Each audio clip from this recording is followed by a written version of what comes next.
And as shutdowns sweep across the country, lawmakers on Capitol Hill are working to hammer out an economic stimulus bill for the coronavirus. To talk more about the economic impact of this outbreak, I do now want to bring in economist Stephen Moore. Hi, Steve. Thanks so much for joining us today. Hi, Greta. Work is underway in the Senate to come to an agreement on that stimulus bill to help Americans hurt by the outbreak.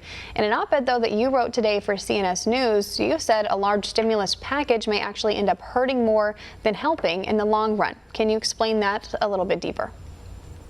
Well, look, I understand that we have to get aid to some of the workers, many millions of workers who've been laid off because of the government lockdown of the economy. And there are also probably millions of small and medium-sized businesses that are going to need these loans too. In fact, Greta, I'm on the board of a company that just earlier this week had to lay off our 40 employees because we just didn't have any revenue. So I do think it makes sense to provide some bridge loans to businesses. They're not bailouts. Those loans have to be repaid to the taxpayers at the right time when these companies are back on their feet. Because as you know, without businesses, without healthy businesses, we can't have the jobs that we need and the production we're going to need when this virus is finally conquered.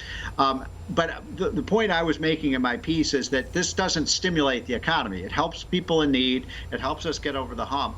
But the idea that sending out, $1,000 checks to people and other kinds of, now they're talking about 4 months of unemployment insurance, that's bad for the economy.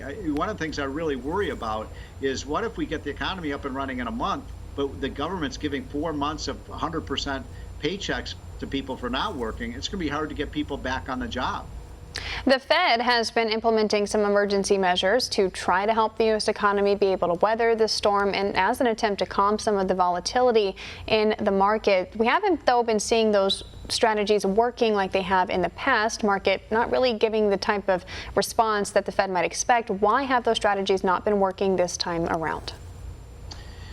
Well, I think on balance, I'd give the Fed a pretty high grade, maybe a B+. I think they have been doing the right thing, Greta, in terms of, pumping stimulus.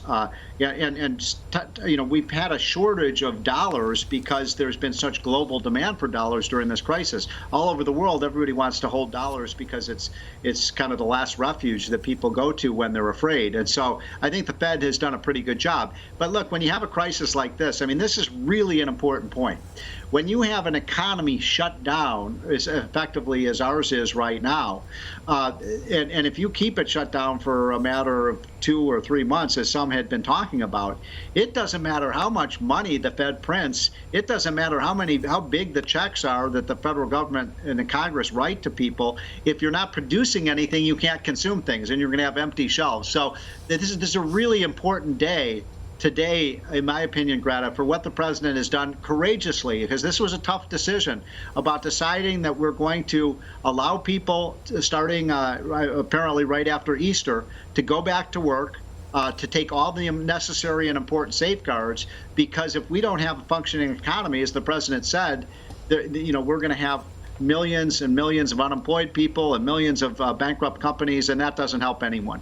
The forecasts for GDP growth are pretty grim at this point, especially for the second quarter. And how quickly, though, could we expect the U.S. economy to recover once things are able to return to normal? Boy, is that a good question, and it's the right question to be asking. As we know we're going to take a big hit in the first quarter. By the way, the economy was growing at 3% through the first half of the first quarter, but there's been very little economic activity over the last couple of weeks. So it's going to be probably a little bit negative for the first quarter, and then we're going to take a big hit. You're right, Greta. In the second, we don't know how big that hit will be. Maybe as much as a 10-15% decline in GDP. Third quarter and fourth quarter is where we really want to see the rebound.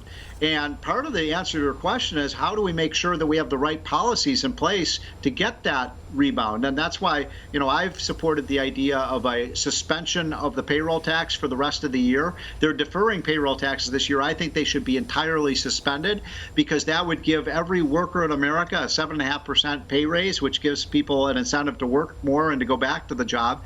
And then it gives every employer, every single one of the 27 million small business employers, a 7.5% reduction in their payroll costs. So that will encourage hiring. We need to get people back on the job. So I do think by the third or fourth quarter, we will see a resumption of growth.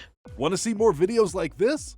Click on the link below and subscribe to One America News on YouTube, and call your cable provider and kindly demand that One America News is added to your lineup. Call and subscribe today.